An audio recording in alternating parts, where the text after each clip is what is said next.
Start. जर आपण अभ्यासात लक्ष दिलं नाही तर पिंकीला आपल्यापेक्षा जास्त मार्क मिळतील. काय झालंय तुला आजकाल? जर तू मला सांगितलं नाही तर मी पिंकीला सांगेन की ती तुला आवडते. गप्प बस. तू गप्प बस. मला आईसाठी एक चांगली भेट घ्यायची होती. सोपं आहे की.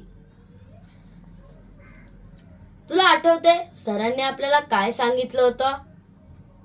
सगळ्यात चांगली भेट तीच असते जी नेहमी टिकते.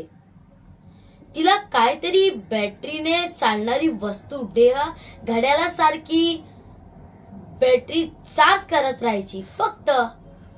माझ्या डोक्यात सगळी चांगली भेट होती माझे बाबा. त्याच्यापेक्षा चांगली भेट असू शकत नाही. अख्खा जगात जरी शोधला मिळू शकणार नाही, पण ते कधीच परत आलेच नाही. तुला तुझ्या बाबांची आठवण येते? तुला तुझी आईची आठवण येते? काय आठवण येणार, कधी भेटलंच नाही तर. तुला तुझ्या आईची आठवण येते? मी देवाला सांगीन रोज की तुझ्या बाबांना लगेच परत पाठव की तुझ्या आईसाठी सगळं चांगली भेट देऊ शकशील.